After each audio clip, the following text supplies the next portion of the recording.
Hey, Sean Devlin, the Mortgage Youth Man, coming at you with Monday's Motivation. It's Monday's Motivation.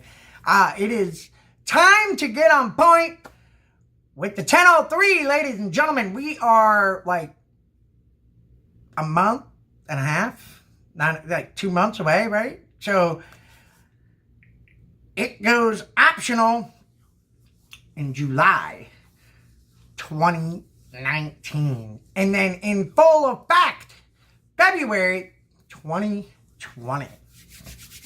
So you might as well know the heart of your transaction, a mortgage loan, like the back of your hand. So there's some new things on this thing. I'm going to go through it. It's a 1003 week. That's what we're doing. We're going to analyze the 1003.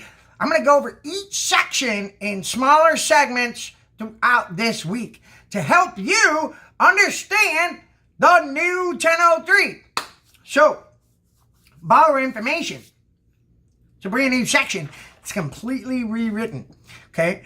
It's got some good stuff. I'm going to point out some notables. Okay? So, when it comes down to it, the opening and borrower information and an explanation, really easy to read, and it's like instructions, so the borrower knows what's going on. Why is this needed? So it starts off, obviously, with the personal info. So what I note is there is no individual lines anymore for their first, middle, or last name. It's all one big box. You would type out Sean Devlin. Yes, that's my middle name. So, has an area for alternative names underneath that, which is unique. And it even says for which you have had credit previously pulled under any previous aliases, basically. So, you must list that name there. Social security number, date of birth, and then citizenship. U.S. citizen, permanent resident alien, and non-permanent resident alien are radio button options or check boxes, if you will. Pretty self-explanatory. So there is a type of credit and an area for alternative borrowers. So basically it's saying, do you want to do this, solely, individual credit, or do you want joint credit, meaning with someone else? And then it lists the total number of borrowers on the transaction. So if you have 3 people on it, you would put 3 there, or 2, or 1. Obviously, each borrower intends to apply for joint credit. And then it has their initials.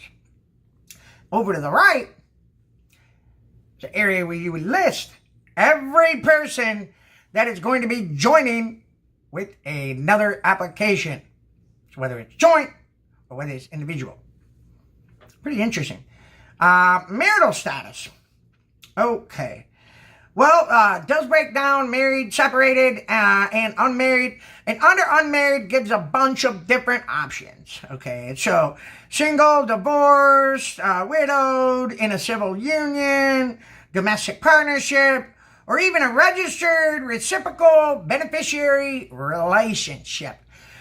So basically, again, identifying every aspect of whether they are married, unmarried, or separated. Pretty self-explanatory. And then to the right of that, they finally have phone. So phone and email contact info is broken down. Home, cell, work, email. It's all right there to the right. Then you finally get into the current address. So it's nice the way they have this set up.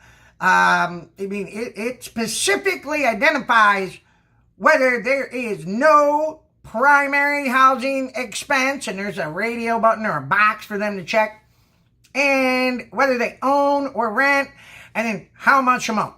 So it identifies the housing, whether they have an expense or not, and if they do, what that amount is. all in that section, which I like. And then there's another section for if it was less than 2 years, please indicate. Same stuff, whether you owned or didn't own, rented, or there was no primary expense amount. It's really nice. I like the way this flows. There's also another box that's up at the top of that section that says does not apply. So obviously, and then underneath that is a mailing address section. If the mailing address is different than the current address, indicate it, or you can always check does not apply. Pretty self-explanatory. Underneath that, there's a really cool section for military. I like this. This identifies and basically helps whether it's a surviving spouse or a veteran, active or not, an indication of whether they served in the armed forces, whether they're currently active. So it specifically has a box for the surviving spouse. So they would just check those boxes. Pretty self-explanatory. Then underneath that, it's a preferred language section. This is brand new. And it indicates whether they want a couple of different options for them. English, Chinese, Korean, Spanish, Tagalog, and then Vietnamese. Quite interesting. So that is page 1 of the brand new 1003. Page 2 starts with the section 1B. All of that was considered 1A, by the way. 1B starts with the current employment. So I like the current employment and self-employment income section. Does have it does not apply if they don't have that type of income. Otherwise, if they don't check that box, you fill in the employer's name, the address, the city, the state, the phone, the position, the start date. 2 interesting boxes in the middle here that say, check this if this statement applies. And it says, I am employed by a family member, property seller, real estate agent, or other party to the transaction.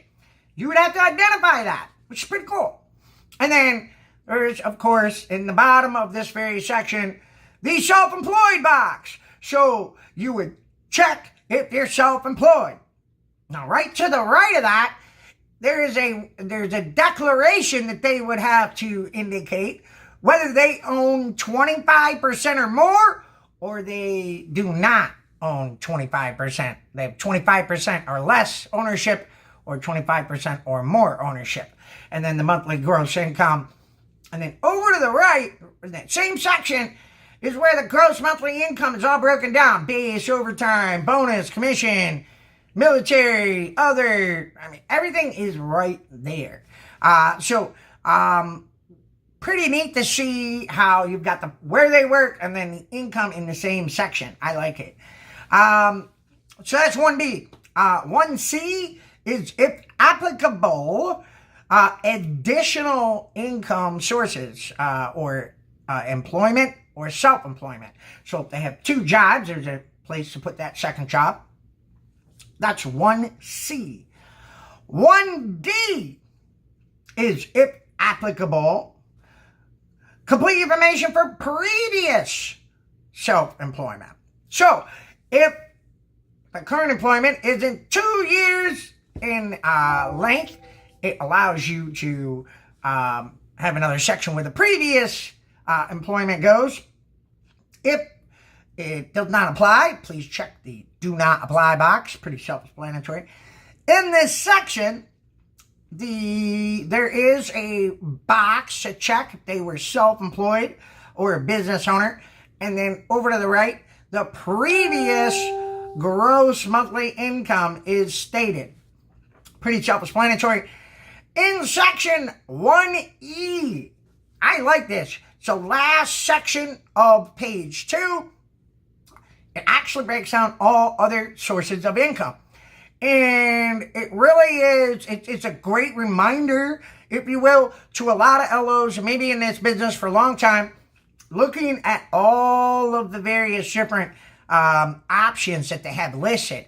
So alimony, automobile allowance, board of income, capital gains, child support, disability, foster care, interest and dividends, mortgage credit certificate, public assistance, retirement, 401k, that kind of stuff, royalty payments, unemployment.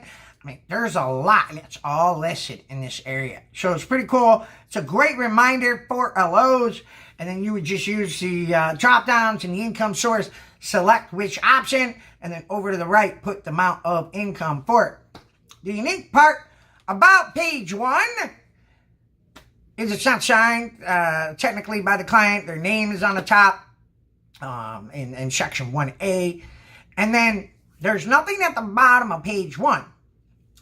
Throughout page 2, all the way down to the bottom on the left, there's the area for the borrower's name again. So their name is going to appear on the second page of the 1003 that is associated with that borrower. Pretty cool. This is section 1. We didn't even get to section 2 or the rest of it. Take a look at it. I'm going to break down on the blog individual screenshots of each section. So you can take a look at it, and I'm going to point out a few things that I think are, again, new or interesting and something that you'll have to get used to asking. Have yourself a wonderful day. It's Monday's Motivation.